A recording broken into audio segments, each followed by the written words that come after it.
Bonjour à tous. Aujourd'hui, notre série Terroir gourmand, nous partons dans le Loiret et plus précisément dans le Val-de-Loire orléanais. Nous irons pêcher sur la Loire avec Bruno et tailler la vigne dans le domaine des Douars. Cotignac, fromage mais aussi vinaigre d'Orléans raconteront aussi l'histoire de ce territoire qui trouve désormais une relève avec de jeunes fermiers. Je vous laisse apprécier les douceurs, le piquant de ce terroir et je vous donne rendez-vous juste après pour une nouvelle recette. A tout de suite.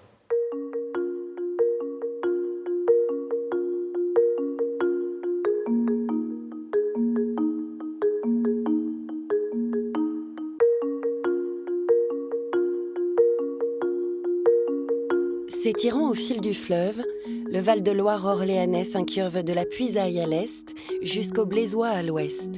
Cette partie du Val-de-Loire est ainsi bordée par les vastes cultures de la Beauce au nord, tandis que la Sologne forestière longe ce territoire au sud.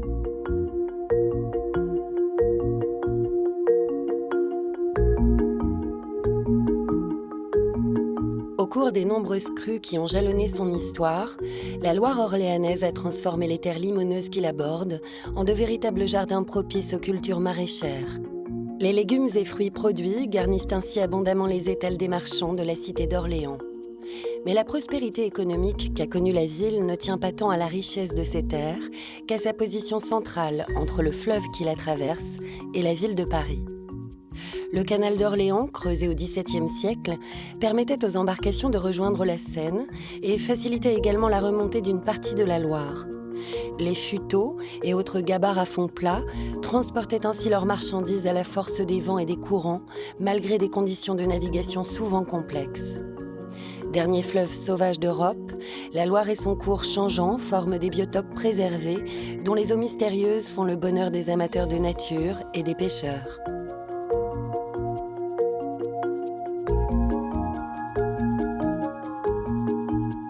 Après avoir promené les touristes sur la Loire, Bruno Gabri s'est tourné il y a 10 ans vers un métier en accord avec sa passion, la pêche. De l'automne au printemps, il parcourt ce fleuve qu'il connaît aujourd'hui particulièrement bien. Là, on va monter pour aller chercher les filets, puis on les récupérera tous presque en descendant. Souvent, j'ai des petits filets derrière les îlots parce que ça fait une zone où ça casse le courant. Où le poisson peut s'abriter du courant. Pour se reposer, pour dépenser moins d'énergie, donc c'est des bons endroits. Mais qui sont des bons endroits à certains moments d'année, pas tout le temps. En fonction des saisons, les poissons peuvent aller sur plus ou moins d'autres milieux. Il y a des poissons qui vont sur toutes les zones, il y a des poissons qui sont cantonnés qu'au sable, qu'au caillou, il y a des poissons qui vont et sur le sable et le caillou et sur l'herbe. Donc ça, c'est une connaissance, mais ça change en fonction de la saison. Mais je dirais que le facteur principal, c'est le niveau d'eau. C'est le niveau d'eau qui fait bouger les poissons. Bruno utilise des filets dits dormants. Posés la veille, il capture les poissons dont les mœurs sont principalement nocturnes. Le pêcheur doit ainsi anticiper le comportement des espèces de la Loire et placer ses pièges avec précision. On est derrière une petite île. On entend le courant là. On a un arbre qui s'est arrêté. Et donc ce poisson-là, qui est le chevenne, qui est un poisson commun, mais il aime bien s'abriter pas loin des courants. Donc sur ce type de prise, on est sur un fond sableux, caillouteux. Donc on va moins avoir de poissons qui vont être des poissons plutôt d'herbivores, des carpes, des brèmes. Mais on va avoir plutôt cette espèce-là. Le chevenne, peut-être des aspes aussi. C'est le poisson qu'on va trouver le plus commun. C'est un poisson qui est assez intéressant, donc qui est vraiment commun. Il n'y a pas une journée de pêche où j'en fais pas. C'est aussi mon travail de aller chercher des espèces qu'il y a beaucoup dans le fleuve. Déjà, c'est plus facile à prendre. Et voilà, donc l'impact il est beaucoup moins important quand on utilise ces espèces qui sont vraiment abondantes dans le fleuve. On a les 4 espèces de poissons différents. Il y a 2 carnassiers, l'aspe et le cendre, le chevenne et la brème. Donc je vais utiliser chacun de ces poissons d'une façon différente. Comme je l'ai dit, le centre, je ne vais pas le travailler, je vais le vendre tel quel. Pour aujourd'hui vivre de cette activité-là, il faut avoir quelque chose d'assez régulier. Et ces poissons qui sont les plus réguliers, ça va être ici les chevennes, les silures, les carpes, les brèmes, les aspes. Et que ces poissons-là, les vendre directement, c'est compliqué. Le métier de pêcheur sur Loire a aujourd'hui fortement évolué.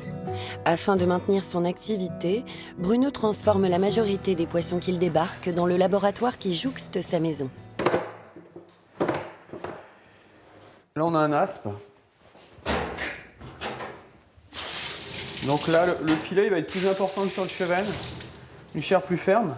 Ce poisson qui est l'aspe n'aurait pas d'arête dans le filet.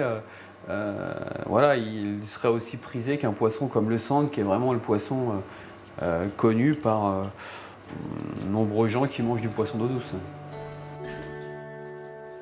Avant de transformer la chair du poisson, le pêcheur lève chaque filet avec précision et dextérité. Les poissons d'eau douce, ils sont constitués pratiquement tous pareils. C'est qu'on a une ligne centrale et qui est dépourvue d'arêtes. Alors si on voulait vraiment enlever les arêtes, on enlève cette ligne centrale. Le problème de certains poissons, c'est que les arêtes sont en Y. Les arêtes étant en Y, quand on tire l'arête, on détruit la chair du poisson. Donc là, on les voit, les arêtes, la ligne, elle est ici. Quand on passe le doigt dessus, on les sent. Il faut savoir où ils sont, et si on enlève ces arêtes-là, on n'en a plus dans le filet. Alors ici, l'aspe, on a un bon rendement filet. Par rapport à la taille du poisson, le filet est assez important. Et c'est aussi un poisson qui a une chair peu grasse, contrairement à certains carnassiers. Et ce poisson-là, il est intéressant dans deux choses. Dans les terrines, dans de la fumaison pour les terrines et également pour les carcasses quand on fait des soupes. Valorisant chaque partie du poisson, les recettes de Bruno mettent ainsi en valeur les qualités gustatives de chaque espèce de la Loire et permettent au public de redécouvrir ses saveurs un temps oubliées. Pêcheur et transformateur, il vend lui-même ses produits dans sa boutique ou sur les marchés de la région. Et c'est pas pareil de transformer et de valoriser un poisson qu'on a vu vivant que acheter un poisson et de le transformer. C'est pas le même métier. Je travaille pas c'est pas la même chose. Là, je suis dans la continuité d'un agriculteur, d'un producteur qui voit son produit et qui va de A à Z jusqu'à la commercialisation. Je ne ferai pas l'un sans l'autre. Si les pêcheurs de Loire ont su évoluer avec leur époque, l'une des confiseries emblématiques d'Orléans a quant à elle bien failli disparaître. Fabriqués à partir des nombreux cognaciers poussant dans les vergers des bords de Loire, les Cotignacs d'Orléans et leurs recettes sont précieusement conservées à Saintet.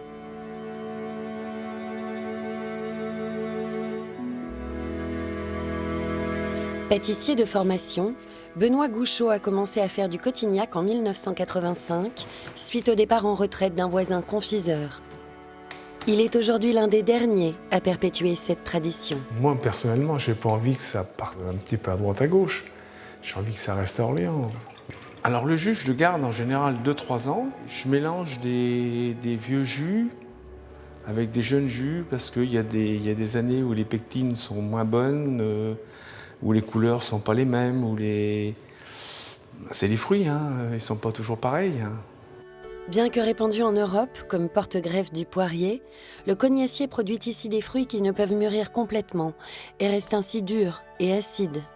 Les propriétés digestives et astringentes du jus de coing sont connues dès le XIVe siècle des apothicaires qui le font alors bouillir avec du sucre pour obtenir une gelée.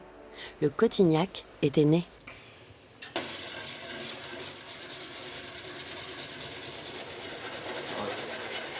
Alors là, je rajoute un petit peu de sucre et un petit peu de pectine. On a encore de l'eau, du coing et du sucre. On a l'ensemble. Il va y avoir un moment où le jus de coing va s'évaporer. C'est le sucre qui va prendre le dessus et le sucre, lui, va commencer à cuire. Ce que je veux garder à la fin, c'est un produit qui a une tenue assez souple, mais qui ne soit pas dur comme du bonbon, qui ne soit pas dur comme du sucre cuit. Une fois la température de 107 à 108 degrés atteinte, Benoît arrête immédiatement sa cuisson avant de couler la préparation dans un contenant bien différent des bocaux en verre, habituellement utilisés pour les confitures et gelées. À chaque fois en 2 étapes. Pour l'instant, je coule que le fond de la boîte. Si des fois une boîte a une petite fuite, ça permet que ça ne se vide pas. C'est-à-dire que ça reprend assez vite.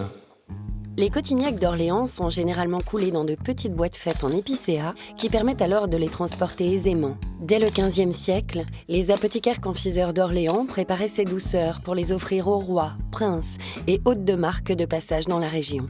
Quand je voyage à droite à gauche, je suis le premier à acheter une petite confiserie, un truc comme ça, pour amener à mes petits-enfants. Alors le Cotignac, il peut se lécher, mais la tradition veut que normalement on casse un petit bout du couvercle pour s'en servir de cuillère. C'est une gelée de coin cuite un peu plus fort que les gelées traditionnelles. Il y a des fromagers qui en proposent sur des plateaux de fromage parce que le coin se marie bien avec certains fromages. Ils mettent quelques Cotignac sur des plateaux de fromage. Si les boîtes ne sont pas sans rappeler celles d'un fromage bien connu, c'est une toute autre spécialité laitière que produit Alexis Barrier à la ferme du Ciron, en bordure de Sologne.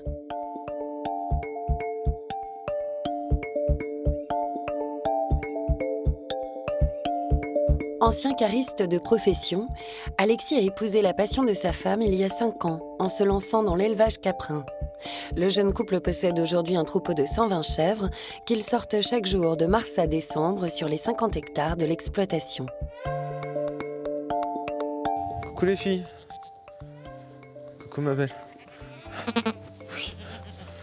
Ça c'est une alpine, donc on la reconnaît par son trait noir sur le dos et sa couleur marron tout le long. Après pour une Saanen, on va la reconnaître, elle sera toute blanche. Les chèvres de l'éleveur ne sont pas des pures races. Les croisements rendent cependant les animaux plus résistants à certaines maladies, tout en permettant de valoriser au mieux la diversité fourragère de l'exploitation. Donc principalement dans la prairie, c'est d'arrêt grasse qu'on sème quasiment tous les 2 ans pour avoir une production assez conséquente. Bon, par contre, on a toujours des mauvaises plantes qui poussent dans les champs, comme les chardons. Ça, malheureusement, les chèvres, elles ne le mangent pas. Elles vont préférer tout ce qui est arbre et roncier plutôt qu'à d'aller dans la plaine, bizarrement. Elles ont 5 hectares de prairie, mais bon, elles vont préférer aller dans le sous-bois qui fait à peine 1 hectare. Donc on a 2 hectares de sous-bois concernés juste pour les chèvres. Donc pour la fabrication de fromage, ça va fournir un lait plus gras, ce qui va permettre d'améliorer la fabrication des fromages en fait. Ça va donner un fromage plus condensé, plus goûteux. Alexis et sa femme transforment le lait de leurs bêtes en fromage et les vendent ensuite majoritairement sur leur ferme. Afin de satisfaire les goûts des consommateurs exigeants, ils ont développé plusieurs recettes qui leur permettent ainsi d'exprimer pleinement la diversité des saveurs qu'offre le lait de chèvre. Donc mes principales variétés, une fois affinées, donc j'ai le demi-sec, là qui a 4 jours d'affinage. Donc je commence tout juste à le vendre en tant que demi-sec. Et il y a la tome. Donc la tome, c'est une pâte pressée que je presse à la main. Donc c'est une pâte qui est chauffée dans de l'eau chaude et ensuite pressée à la main et qui demande beaucoup de temps d'affinage. Niveau goût, ça sera totalement différent. Niveau texture, ça sera totalement différent. Le chèvre se sentira plus sur un fromage au lait cru que sur une pâte pressée. Une pâte pressée en chèvre, c'est assez rare dans le coin, donc nous sommes en train de rajouter aussi une autre valeur ajoutée, peut-être qui va devenir notre spécialité, parce que nous n'en produisons pas assez. Les gens voient bien qu'on est producteurs, hein, et bizarrement, ils nous soutiennent beaucoup. Ils restent fidèles, donc ça veut dire que ça me motive encore plus, on va dire. Ils me le disent qu'ils aiment mon fromage, donc c'est le principal pour moi. Mon point de vente est quand même pas mal développé, et j'aimerais bien faire venir d'autres producteurs et artisans, justement pour développer un marché qui permette de trouver vraiment de la production locale. Parmi les productions de la région, il est une spécialité acidulée qui a fait la réputation de la ville d'Orléans depuis le Moyen-Âge.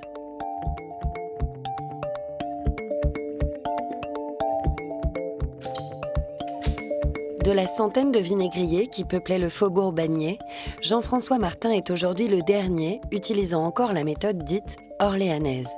À l'époque, la Loire était navigable, donc les vins qui avaient tourné et qui étaient laissés à Orléans ont été développés et transformés en vinaigre par les artisans locaux. Donc en fait, aujourd'hui, dans le procédé d'Orléans, on fait exactement la même chose que faisaient les artisans vinaigriers et la famille Pourret depuis 200 ans maintenant. C'est regarder à l'intérieur du tonneau le développement des bactéries acétiques qui se trouvent à la surface du tonneau. Donc on va laisser vraiment le temps à la nature pour faire son travail, c'est-à-dire transformer ce vin en vinaigre.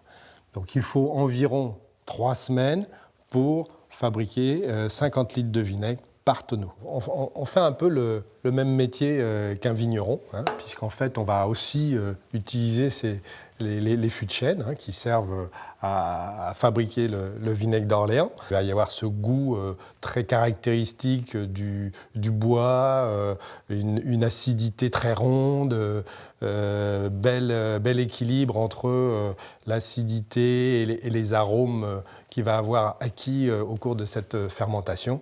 Donc ça, c'est vraiment la typicité du vinaigre d'Orléans. Et on retrouve vraiment toutes les caractéristiques des vins d'origine au cours de cette fermentation. Utilisant principalement des vins du Val-de-Loire et du sud-ouest de la France, Jean-François sélectionne rigoureusement les cépages et cuvées qui garantiront la qualité du vinaigre à venir. On va aller chercher le vinaigre en dessous le voile, hein, donc un vinaigre de vin blanc. Donc là, on voit sa couleur hein, qui est aussi caractéristique d'un vinaigre qui a été transformé en fût de chêne. Donc ça, c'est un vinaigre qui va devoir rester encore une dizaine de jours dans le tonneau pour être totalement fabriqué. Alors à partir de là, on va donc ensuite, suivant les recettes de vinaigre qu'on va vouloir travailler, il y a des vinaigres qui vont pouvoir être vieillis pendant 1 an encore en cave, et puis d'autres sur lesquels on va travailler plus, par exemple, sur les vinaigres de cépage, par exemple, on va plus travailler sur les notions de fruits. Donc là, il y aura plus, il n'y aura pas vraiment un vieillissement très long pour justement garder ces notions de fruits rouges qui sont caractéristiques de ces cépages. Une fois le degré de maturité souhaité atteint, le contenu du tonneau ainsi parfumé peut être mis en bouteille. Si Jean-François vend ses vinaigres à travers toute la France, il les utilise également pour réaliser de la moutarde d'Orléans, une spécialité qu'il fait découvrir aux clients dans sa boutique du centre-ville, tout comme les différents vinaigres. Bon, alors, là on va démarrer là, sur des vinaigres de cépage. Donc là on est sur un chardonnay, donc un chardonnay du Val-de-Loire.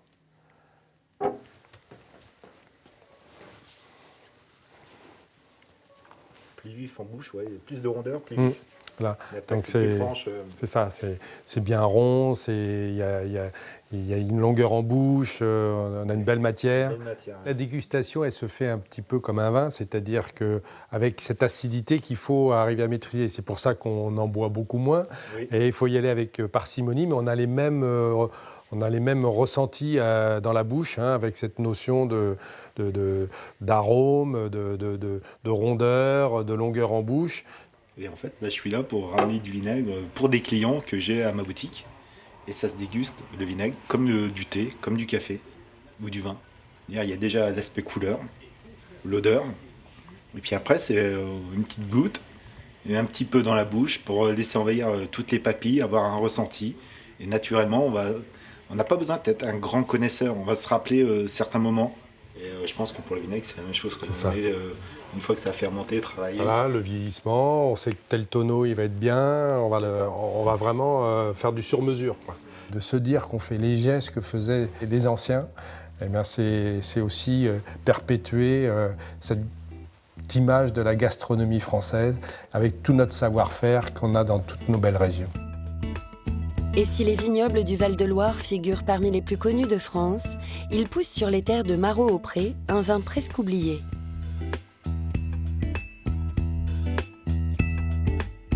Ce vignoble était jusqu'à la fin du XIXe siècle le plus grand du pays. Après s'être formé en France et à l'étranger, Édouard Montigny est revenu sur les terres qui l'ont vu grandir pour produire un vin historique de l'Orléanais. Alors l'histoire du vin d'Orléans, il est assez ancien, hein. On a des traces à partir du 4e, 5e siècle où les moines ont amené les cépages qu'on a actuellement. Là, en fait, c'est la taille de la vigne. Donc on a chaque bourgeon qu'on a laissé l'année dernière a donné une branche avec les grappes qui sont dessus, qu'on a récoltées. On a récolté les grains de raisin. Et là, cette année, tous les ans, il faut retailler. Et on repart. En fait, on va laisser une dizaine de bourgeons par pied. ce qui fait qu'elle aura moins de raisins et elle sera plus apte à les nourrir correctement, donc à avoir des raisins bien mûrs. Et donc un vin de meilleure qualité. Édouard palisse ensuite sa vigne tout au long de sa croissance pour permettre à la plante de bénéficier au maximum de l'ensoleillement orléanais. Bien que situé au nord, ces vignobles évoluent parfaitement sous ce climat grâce à l'utilisation de cépages adaptés. Donc là, on est sur une vigne de cépage Cabernet Franc, donc qui est le cépage des vins d'Orléans-Cléry. Pour l'Orléans-Cléry, on va être sur des sols plutôt sablo-graveleux. Hein. On voit donc des petits cailloux qui ont été amenés par la Loire. Ça va apporter un côté minéral à nos vins, puisque la vigne, par ses racines très puissantes, elle va réussir à aller chercher des minéraux qui sont à l'intérieur de ces graves. Donc on a vraiment des vins de terroir. Les graves de silex permettent également au sol de conserver plus longtemps sa chaleur lorsque l'automne arrive. Et ça nous permet de faire des cabernets francs qui mûrissent lentement, puisque en général, on va finir la récolte des cabernets francs au mois d'octobre. On a des journées qui sont déjà plus courtes, des températures plus fraîches, et on va garder plus de fruits. Avec l'Orléans-Cléry, Édouard produit également un vin dit d'Orléans, décliné en 3 couleurs. Les rouges et rosés résultent de l'assemblage de 2 cépages, le pinot noir et pinot meunier. Le pinot meunier, à ma connaissance, on est la seule région peut-être au monde à faire du pinot meunier en vin tranquille, c'est-à-dire non effervescent et rouge. Il est très typique de notre région et plutôt particulier avec ce côté décomposé en bouche, qu'on aime ou qu'on n'aime pas, qu'on adore ou qu'on déteste. En général, les avis sont assez tranchés, mais voilà, c'est sa particularité. Moi, je suis persuadé et je crois en l'avenir des vins d'Orléans. Après, on est un tout petit vignoble, donc on a du mal à se faire connaître. Mais avec le temps, je pense que ça peut que progresser. Ouais. Si le pays d'Orléans a su garder une partie de ses mystères, des hommes et des femmes travaillent chaque jour à faire partager les secrets qu'offre ce terroir. Que ce soit sur les eaux de la Loire ou sur ses terres, chacun sait mettre en valeur les richesses de ce patrimoine gourmand.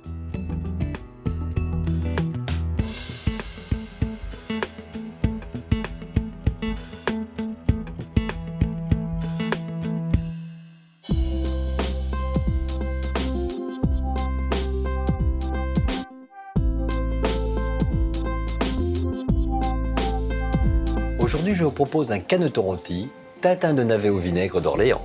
Pour réaliser cette recette pour 4 personnes, il vous faudra, pour le caneton, un caneton d'environ 1,2 kg, 50 g de beurre, 20 g d'huile d'olive. Pour la tatin de navet, 20 petits navets, 40 g de beurre, 30 g de vinaigre d'Orléans, 10 g de sucre, une branche de romarin, 200 g de pâte feuilletée. Pour la salade de cresson, 100 g de cresson à l'énois, une demi-cuillère de moutarde d'Orléans, 10 g de vinaigre d'Orléans, 30 g d'huile de pépins de raisin. Pour le caneton, levez les cuisses et les filets de caneton. Dans un sautoir, chauffez le beurre et l'huile d'olive.